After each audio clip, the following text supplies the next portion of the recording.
Magandang oras, magandang buhay mga ka-TH. Meron tayong isang maswerteng ka-TH dito dahil nakahukay pala sila ng isang banga and then maraming laman ang banga. Merong ginto na parang hulen daw, parang julen. Mabibilog ng mga ginto. Meron ding mga medalyon at merong uri-uri, iba't ibang uri ng bato na itong isa nga ay dinala niya dahil itim na itim at ito'y napagkamalan nila na karbonado o baka nga ito talaga isang karbonado o isang black diamond. Kaya dali-dali niyang dinala sa pawn shop ni Bustoyo at prenesyohan ng 1 million kagad. Mas mura yan kung hindi lang 1 million ang black karbonado kapag kasing laki ng itlog ng manok. Yun ay milyones na yun, hindi lang 1 milyon, di ba? Kaya ito, panoorin natin ang ating ka-TH na pumunta sa pawn shop ni Bustoyo para ibenta ang kanyang black diamond or karbonado at sa dulo ng video ito ay ipapakita ko sa inyo ang paraan para malaman na black karbonado nga or karbonado itong inyong nahukay na tinatawag na black diamond. Narito ang video ni Bustoyo. Black diamond, Black diamond nga to. Anong iniipak mo? Yung marami po akong mga items kasi yung umuwi po ako ng probinsya, ito po, biglaan po kasi yung tawag eh. Nahukay po namin yun. Ito po yung may mga kasama po yan, nandun pa po sa Masbate. Ano to? Ay, black diamond daw eh. Ang itim na diamante o karbonados ay unang natuklasan sa Brazil ng mga Portuges. Tinatayang nabuo ang mga ito 3.8 bilyong taon na ang nakalilipas. Nabuo sa pamamagitan ng init at presyon mula sa pagtama ng mga meteorite, radiation at fission. Nabuo mula sa fission ng uranium at thorium. Extraterrestrial origin. Nabuo sa kalawakan at dinala sa Earth ng mga asteroid. Komposisyon at katangian. Ang itim na diamante ay mga carbon isotope na may iba't ibang atomic weight kumpara sa puting diamante, kaya mas mahirap silang gupitin. Ang pagkakaiba ng natural at laboratorio na itim na diamante ay ang pinagmulan at pagiging bihira. Black diamond? Hindi, ito po, idol oh, ito marami siya. Kaya, pakita ko lang po. Black diamond to? Yun po yung sabi nila, ito po yung mga kasama niya. Teka lang po, ito po. Nasa Masbate pa po yan. Tapos meron pa po kaming naukay na... Kaya lang, ito po. Pero pag ano po, idol, papupuntay ko po yung tao. Nandito po yung mga ibang items. Parang black diamond nga to. Magkano to? Ayan po. Coins. Espanyol po. Ayan. Wala. Wala lang yan. Tsaka meron pa pong medalyon ito. Nasaan yan? Nasa Masbate po kasi. Wala rin pala. Pero ito, magkano to? Magkano to binibenta? Talagang black diamond ba ho yan? Sige, 1M. Magkano? 1M. Black diamond Black diamond nga to. Tsaka meron pa po yung inuman ng Amerikano. 1942. Dito muna tayo sa hawak. Oo, kuya. Dahil pinapakita. Ano to? Ay, ano po yan, yung... Papirma lang. Pas muna ako dyan. Bigay po sa, bali, bigay po sa akin ng TikTok lang yan. Game show. Oo. TikTok. Hindi ko yung trip. Sige. Ito. Black diamond. Nasira. Yun nga po eh. Sayang. Kung dito sira, ubra sana to. Pero kung nadala ko po yung iba kong mga items na okay po sana. Kasi biglaan po yung call kasi. Tsaka ito po yung kay Fidel Ramos, pwede nyo makausap yung tao. Oo. Yan. Sayang. Dito, ba't nabasag to? Hindi, binasag po namin kasi. Trinay ko po. Ginrain mo? Hindi, trinay niya daw. Trinay ko po na basagin. Ginrain mo basagin. 1 milyon. Yung black diamond. Ha? Kasi nakasama po siya sa banga eh. Ang gold. Ito po yung gold eh, na pinakita ko sa kanina. Ito po. Ay, sinlaki po siya ng Jolin. Mabigat po siya. Sa probinsya po at papadala sa akin eh. Black diamond. Saan ba naman nakuha yung salitang black diamond? Ay, isang piso. Hindi po idol kasi yun po Kasi karami, team. kasi nag-ano po ako dati, nag-treasurean po ako sa Diamashita po. Treasure hunter ka pala. Daming racket eh. Treasure hunter ka. Paano ba naman sabing black diamond to? Sabi nila kasi marami akong uri ng bato na ito, tulad niyan. Hindi ko pa nadala yan. Nasa bahay na iwan. O yan, alam ko yan kung ano. Yan yung ano walang alahas. Yung ba yun? Oo. Tapos ito, Ang tawag dyan ay bato balani. ito po. Yan kakaiba yan. Ano naman yung bato na yan? Nature daw, nature. Nature, putang na, dang million yan pag nature yan.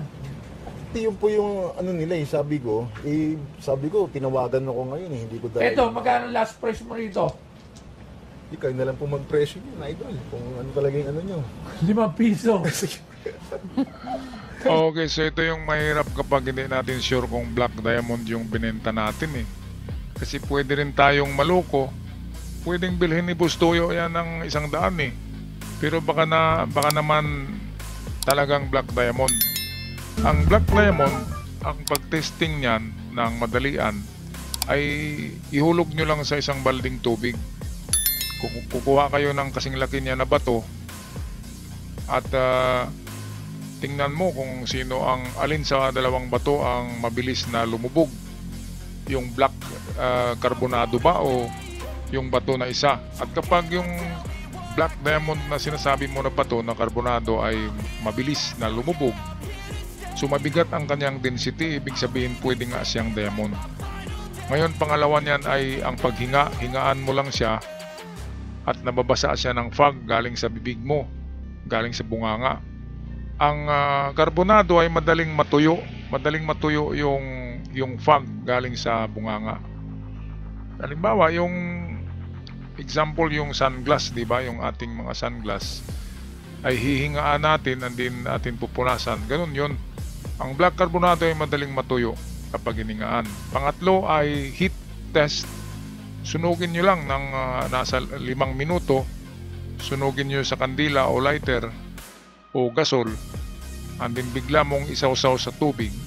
At kapag hindi nabiyak, hindi nag-crack, ay pwedeng black diamond ka. Pang-apat na test is scratch. Pwedeng i-scratch nyo sa buti o sa mirror, at kapag malalim ang gasgas ng karbonado mo, ibig sabihin ay pwedeng karbonado na siya. Ngayon, pang-lima na test ay ang pagmartilyo. Pukpukin ng martilyo sa moderate lang na lakas. Huwag naman yung kasing lakas ng hambalos ng strongman, di ba? Yung media-media lang. Ang ordinaryo na bato ay madaling mabiyak sa martilyo. Ang karbonado ay hindi, kasi isa sa hardest eh. Kaya nga ang diamond ay ginagamit sa mga tunnel boring machine. Tunnel boring machine, ginagamit ng diamond. Nilalagay yun sa dulo ng mga barina ng tunnel boring machine. Yung ginagawa ng ng tunnel na malalaking drill bit na kasing laki ng bariles ng langis. Yung mga tunnel boring machine ay minsan yung ginagawang tunnel na daanan ng mga train, subterranean train. Ang mga dulo ng barina na yun ay mga diamond. Kaya ang diamond ay isa sa mga hardest element on earth. Kaya hindi basta-basta mabasag ang diamond. Ngayon, panghuling test niyan ay punta na kayo sa pawn shop na merong diamond tester. At kapag positive siya sa diamond tester, ibig sabihin karbonado siya. Ang problema kay Bustoyo ay wala siyang diamond tester. Kasi wala naman nagbenta sa kanya ng diamond, ngayon lang. Kaya natatawa sila dito kasi bakit daw nasabi na black diamond? Saan daw kumuha ng word, ng terminology na black diamond? Meron talagang black diamond. Noon nga, sabi ko, ano ba itong karbonado? Well, talaga palang merong black diamond. At ang kagandahan yan ay hindi yan diamond tingnan. kapag nakita mo, parang bato lang talaga siya. At hindi siya parang glass na katulad ng diamond. Ipaprocess pa kasi yan by cutting at grinding. At kapag nag-grind na yan ng pino-pino ay lalabas na yung luster na parang glass pero itim na itim. Yun yung black diamond. Kaya mahal yan. Pwede kasing nabiyak talaga yan dahil baka maso ang ginamit nila sa pagpukpok. Andin nilagay sa anvil yung pandayan na bakal. Ay talagang mabibiyak ang diamond yan kapag ganyan na ipapatong mo sa anvil or bakal, andin pukpukin mo ng maso na kasing lakas ng hampas ng panday, ay talagang mabibiyak yan na diamond.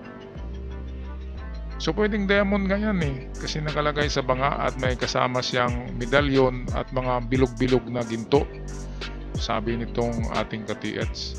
Okay, so ating tingnan ang homemade test, kung paano i-test. Meron tayong nakuha dito sa YouTube at permission nga pala sa may-ari ng original video na ito. Palagay ko ay foreigner na vlogger. Permission to use your video for for educational purposes. So ito na yung paraan para ma-home test nyo. I-testing sa bahay lamang kung ang karbonado nyo ay legit karbonado or black diamond ito. Okay, so merong tatlong karbonado ngayon sa market. Ito yung natural karbonado na galing talaga sa mina.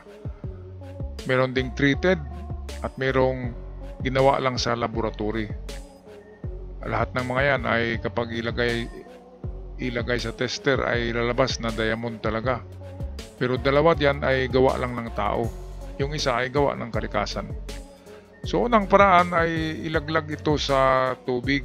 Pwede sa isang balde na tubig. At makita nyo ang mabilis na lulubog sa dalawang bato na tinesting mo. Isa doon ang karbonado. Ang mabilis lulubog ayun yung karbonado. Kaya yan ihulog lang sa tubig. Mas mabigat kasi ang karbonado kaysa bato lamang. Okay, ang pangatlong paraan ay ang fire test or pagsunog nito. At initin lang ang inyong karbonado. Initin sa apoy ng mga 5 minutes and then isawsaw sa tubig. Isawsaw sa tubig kapag nagbitak-bitak, ibig sabihin hindi siya karbonado. Ang pangatlong paraan ay paghinga nito. Ito, hihingaan nyo, ganyan. At kapag nag-moist, di ba mag-moist yun kapag hiningaan nyo yung glass. Kasi ang classification ng karbonado ay parang glass siya. Kaya sa glass, kapag huminga ka sa glass, madali siya mag-evaporate. Mawala yung moist ng hininga mo. Kapag karbonado or diamond yan. Kapag bato, ay matagal mawala yung moist ng hininga mo. Okay, yung sunod nito ay yung kanina sinabi ko ay fire test. Sunugin ang pinaghinalaang karbonado sa apoy ng 5 to 10 minutes, ganyan. And then, isausaw nyo sa tubig. Mabilis na isausaw nyo. At kapag nagkabitak-bitak, ibig sabihin hindi siya diamond. Okay, ang panglima niyan ay scratch through scratching. Scratch nyo sa glass ang inyong karbonado. Matalim kasi ang karbonado Magkagasgas talaga ang glass tulad ng ganyan, no? And then panglima na test ay martilyuhin. Ilagay nyo sa malapad na bato at martilyuhin nyo ang karbonado. At kapag hindi ito nabasag, ibig sabihin karbonado yan. Ngayon, huwag nyong ipatong sa anvil o itong pandayan ng panday ng mga gulok. Huwag nyong ilagay sa metal para doon nyo pukpukin kasi mababasag ang inyong karbonado, mabibiyak. Kaya yun ang tingin ko sa dala nila na na bato nitong katiits natin. Baka nilagay yan sa pandayan, sa anvil ng pandayan, ay talagang mababasag yan, lalo na maso ang ginamit sa pagpukpok. Mababasag siya, pero kung martilyo lang at ilagay nyo lang sa bato o simento at doon pukpukin. At kapag hindi nabasag, pwedeng karbonado. And then panghuli niyan na testing ay dalhin nyo sa pawn shop kung saan merong mga diamond tester na pawn shop. At doon malaman kung talagang diamond ang dala yung black stone or black carbonado. Ngayon, ang carbonado ay bato lang yan tingnan, pero kapag na-polish na siya, na-polish or polish, so ito na yung lalabas sa kanya. Para na siyang black glass na tinatawag na black diamond. Ayan o. So ganyan. Sa umpisa, bato lang yan, pero kapag na-process na yan, ganito kakintab ang black diamond. At mas mahal ang black diamond kaysa natural diamond na colorless, mga kababayan. Kaya dapat meron tayong alam, meron tayong background kung paano i-testing ang mga karbonado para hindi tayo maluko. Ako'y magpaalam na. Maraming salamat, at sa mga bago pa lamang nakabisita sa channel, huwag kalimutan mag-subscribe para palagi tayong updated sa mga bagong uploads. Hanggang sa muli, paalam at maraming salamat.